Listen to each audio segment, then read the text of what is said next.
so it can bring out that same animal instinct that everyone loves to see. It's been about a year since we've seen you, right? So how good does it feel to be coming back now and being able to do it right here? Well, it always feels good to be back in the octagon, but to be able to fight at hometown. I mean, the crowds are going to be all mine, and the only person that's going to have to sit there and worry about anything is Nathaniel Woods, because I'm going to crush him after this fight, and then as soon as he goes to try to party and drown his sorrows with as much alcohol, he might get beat up in the parking lot too. I'm going to have to go save him out there.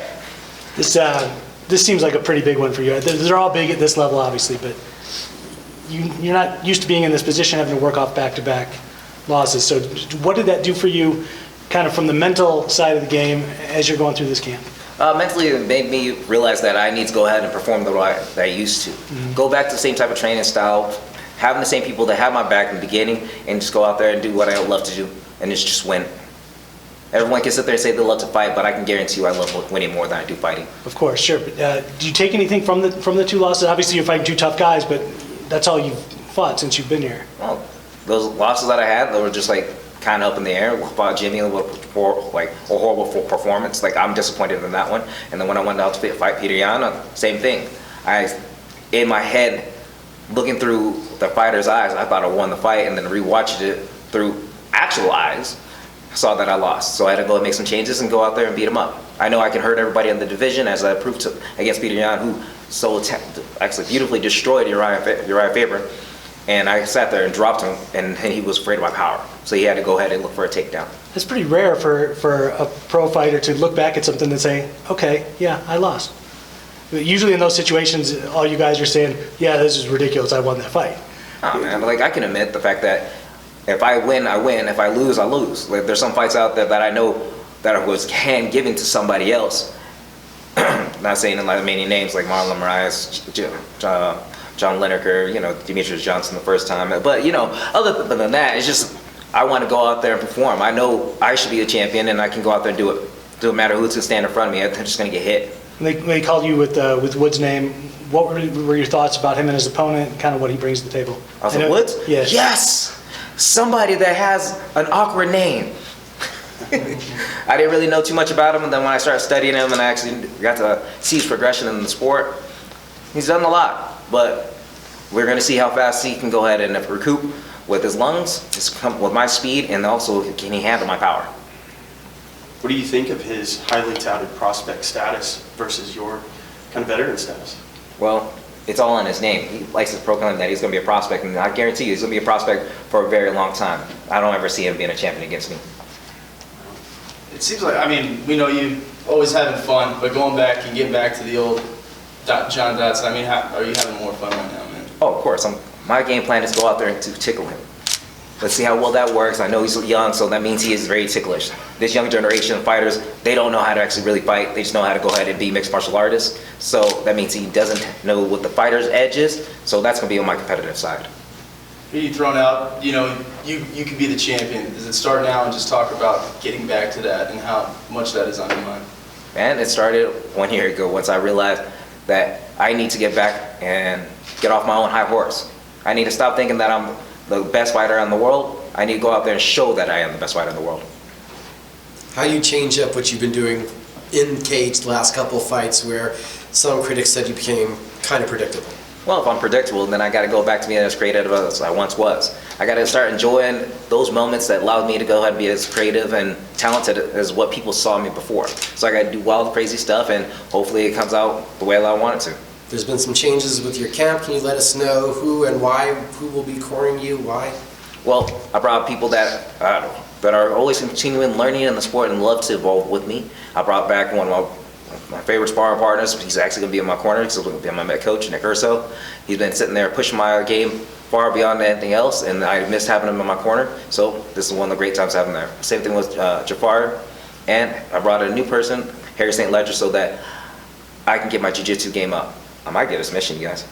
So is there a new focus? You mentioned a wrestling coach there and a grappling coach, a new focus on that area of your game? No, they just want me to go ahead and reuse some things that I just denied. Like, everyone just thinks of me as a striker, and they keep on reminding me that I'm not. Is that something you got to do in practice to bring out all your skills again? Man, they made me wrestle and use my jiu-jitsu, and they kept on reminding me that you are better at those two than striking. How hard was that? Heartbreaking, because I thought I was a phenomenal striker. With the power in these hands, I could bestow death and life. I gather you might just be joking about saying that newer fighters aren't real fighters, quote unquote, but like, how do you feel more specifically that's true, and how does that direct it towards Nathaniel? Well, I think that the fact that all of these young generation fighters want to go ahead and try to learn the whole aspect of fighting in mixed martial arts. So they're trying to intertwine everything all in separate arts, but to be able to go ahead and integrate them as one whole unit is going to be very different. But even if you look at Nathaniel Woods, he likes to go ahead and have a general mindset of having a boxing style versus a jiu-jitsu style, and once it turns into something as just a general fight, it doesn't play in his favor. It's only when he can capitalize in a certain situation when he knows his mind can switch into that type of fight. So, oh shoot, it's jiu-jitsu, oh man, now it's back to boxing. Instead of making the intertwining of being able to, I'm going to mix up way better than he can. So you feel like you have way better connections between your kind of various disciplines that you've learned versus a lot of younger fighters. Of course, I'm like Bruce Lee right now, sitting there telling everybody I'm going to be like water. Whatever I can shape myself into, I'm going to do it right then and there. Having been in the sport a long time, this one came up recently. What would your thoughts be on open scoring? Like open scoring, like they just say, hey, I think you won the fight. No, like them announcing round by round, putting it out so your coaches could see what the judges actually saw round by round scoring live. I don't know about that, because then I'd be too frustrated and angry, and then wouldn't be too focusing more on the fight at hand. I'll be trying to fight the judges round by round, because I would just tell my opponent, like, hold on. You saw him beating me? What did you see that he did to me that I couldn't do to myself? That was an argument I wonder would come up in the whole open scoring comments. Do you often actually hear feedback from your corner about that? Does your corner tell you if you won the round or not? Oh, all the time. They always tell me if I'm getting my butt kicked or if I need to step up or if I'm winning. Like, hey, you can pull back the reins a little bit, or you can go ahead and just finish the dude with these few steps. Like, those are the type of things that we always hear in our corners. So if anybody says, oh no, that my coaches don't ever tell me anything like that, you're lying. We can see it on TV. So the difference is you don't necessarily trust that score from I guess the people who are judging it, and you would actually want to talk to them during the fight. Look, I left it to the judges way too many times, and for me doing that has come out 50-50 for me all the time. It's either been in my favor, and it's been also a kick in the nuts. So I need to take them out of the equation like I once did before, and make sure I can just remind myself why I won that fight. Not saying, oh, well, I should have done this, I could have done that, I need to improve on this, and then do a little bit more of that. If I mix it up more, nobody's going to be able to touch me. So I know your main focus right now is just on the fight ahead of you, but I know you were also talking about possibly going to see Justin Bieber after this fight. Yes. Have you set in stone? Is there any more plans? Is everything kind of locked in? No, we'll wait until after this fight so that we can go ahead and get our yummy on. All right, I'm not even going to play with all these intentions. We're trying to figure out what's going to happen after I knock him out. As soon as I finish Nathaniel Woods, we're either looking at Chicago or probably going to somewhere in New York. Or she said Utah, and I don't want to go there. No offense, everybody in Utah, I'm just saying, I've been there. I don't want to go someplace I've been. Is Beats a fight fan?